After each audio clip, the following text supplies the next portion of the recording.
ഇപ്പോൾ കടകംപള്ളി സുരേന്ദ്രൻ തത്സമയം ചേരുകയാണ് റിനു ശ്രീധറൊപ്പം. Rinu, good morning. അദ്ദേഹത്തിനൊരു സുപ്രഭാതം പറയുക. ഓക്കെ,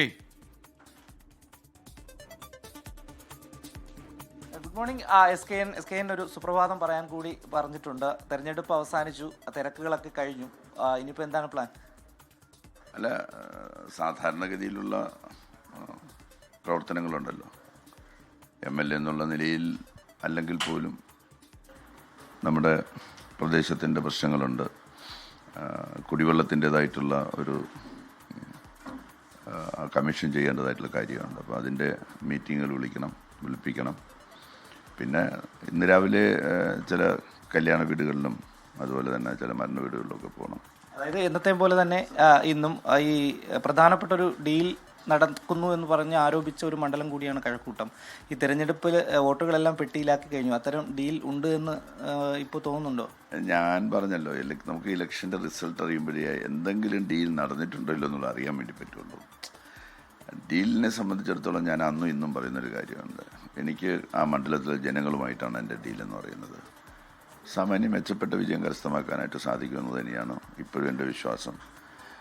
ഈ LDF, UDF, BJP വോട്ടുകളെ സംബന്ധിച്ചുള്ള കണക്കൊക്കെ നിശ്ചയമായിട്ടും അത് ഇലക്ഷൻ കമ്മിറ്റി സെക്രട്ടറി സഖാവ് ലെനിനാണ്, അദ്ദേഹത്തിനാണ് അത് അറിയാൻ സാധിക്കുക. അവർ ഇന്നലെ കമ്മിറ്റിയെല്ലാം കൂടിയെന്ന് പറഞ്ഞു. ഞാൻ തെരഞ്ഞെടുപ്പ് കഴിഞ്ഞ് രാത്രിയായപ്പോൾ ഞാനങ്ങ് വീട്ടിലേക്ക് പോരുകയാണ് ഉണ്ടായത്. അപ്പോൾ ഈ പോളിംഗ് ശതമാനം വർദ്ധിച്ചിരിക്കുന്ന ഒരു സാഹചര്യമാണ്. അതെങ്ങനെയായിരിക്കും, അനുകൂലമാകുമോ? പോളിംഗ് ശതമാനം അങ്ങനെ വർദ്ധിച്ചതായിട്ട് എനിക്ക് തോന്നുന്നില്ല കേട്ടോ. ഈ SIR കഴിഞ്ഞതിന് ശേഷമുള്ള ഒരു കണക്കാണല്ലോ. SIRൽ ഇങ്ങനെ ഒത്തിരി പേര് മരിച്ചവരും കുറേ കാലമായിട്ട് സ്ഥലത്തില്ലാത്തവരും ഒക്കെ കൂട്ടിക്കൊണ്ടാണ് ശതമാന കണക്കെടുത്തിരുന്നത്. ഇപ്പോൾ കഴിഞ്ഞ പ്രാവശ്യത്തേക്കാൾ മെച്ചപ്പെട്ട പോളിംഗ് ശതമാനം ഉണ്ടായിട്ടുണ്ട്. SIRൻ്റെ കണക്കുമായിട്ട് തട്ടിച്ചു നോക്കുമ്പോഴത്തേക്കാണ് അന്നൊക്കെ ശതമാനക്കുറവ് കാണിക്കുന്നത്. കാരണം മരിച്ചാൽ എങ്ങനെയാണ് വന്ന് വോട്ട് ചെയ്യുന്നത്. അപ്പോൾ പോളിംഗ് ശതമാനം മെച്ചപ്പെട്ടു എന്ന് പറഞ്ഞാലും നമുക്ക് വിഷമമൊന്നുമില്ല. അത് നിശ്ചയമായിട്ടും ഗുണകരമാകുമെന്ന് തന്നെയാണ് എൻ്റെ പ്രതീക്ഷ. ഞാൻ അങ്ങനെയാണ് കാണുന്നത്. ശബരിമല പ്രധാനമായും ഉയർന്ന ആരോപണം, അങ്ങക്കെതിരെ ആരോപണങ്ങൾ ഉയർന്നു. ഏതെങ്കിലും തരത്തിൽ അത് മണ്ഡലത്തെ ബാധിച്ചിട്ടുണ്ടോ, തെരഞ്ഞെടുപ്പിനെ ബാധിച്ചിട്ടുണ്ടോ? എനിക്കങ്ങനെ തോന്നിയിട്ടേയില്ല. ആളുകളിൽ നിന്നും ഈ കള്ളപ്രചരണങ്ങൾക്ക് ആരെങ്കിലും വിശ്വസിക്കൂ? എന്തെല്ലാം കള്ളപ്രചരണങ്ങളായി. എൻ്റെ ശബ്ദം തന്നെ ഇമിറ്റേറ്റ് ചെയ്തുകൊണ്ട് ഒരു അമ്പല പരിസരത്ത് നിന്ന് പിന്നെ ഈ നോമ്പ് തുറയെ സംബന്ധിച്ച് പറയുന്ന, ഇഫ്താറിനെ സംബന്ധിച്ച് പറയുന്ന, അമ്പല പരിസരവുമല്ല, കരിക്കും അമ്പലത്തിലെ പണ്ടാരടുപ്പിൻ്റെ പരിസരത്ത് നിന്നുകൊണ്ട് ഞാൻ തല തിരിച്ച് വേറൊരാളോട് എന്തോ സംസാരിക്കുന്നുണ്ട്. അത് ശബ്ദം കൊടുക്കുകയാണ്, എൻ്റെ ശബ്ദം കൊടുക്കുകയാണ്. ആ ഇഫ്താറിൻ്റെ കാര്യം കൂടെ ഒന്ന് നോക്കിക്കോണേന്ന്.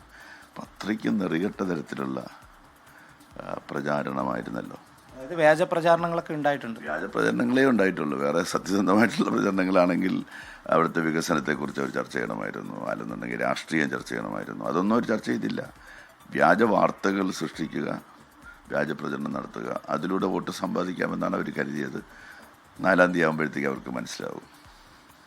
SK എന്തായാലും എന്നത്തെ പോലെ തന്നെ തിരക്ക് പിടിച്ച ഉള്ള ഒരു ഇടപെടൽ തന്നെയാണ്. ഞങ്ങൾ രാവിലെ ഇവിടേക്ക് എത്തുമ്പോഴും കടകംപള്ളി സുരേന്ദ്രൻ കാണാൻ വേണ്ടി നിരവധി പേരാണ് ഇവിടെ ഉള്ളത്. സാധാരണ ഗതിയിൽ പോലെ പ്രത്യേകിച്ച് മാറ്റങ്ങളൊന്നുമില്ല. ജനങ്ങളുടെ ഇടയിലേക്ക് ഇറങ്ങി വിഷയങ്ങളിലേക്ക് ഇടപെട്ട് പോകാൻ തന്നെയാണ് അദ്ദേഹം ഇന്നും സമയം കണ്ടെത്തിയിട്ടുള്ളത്. SK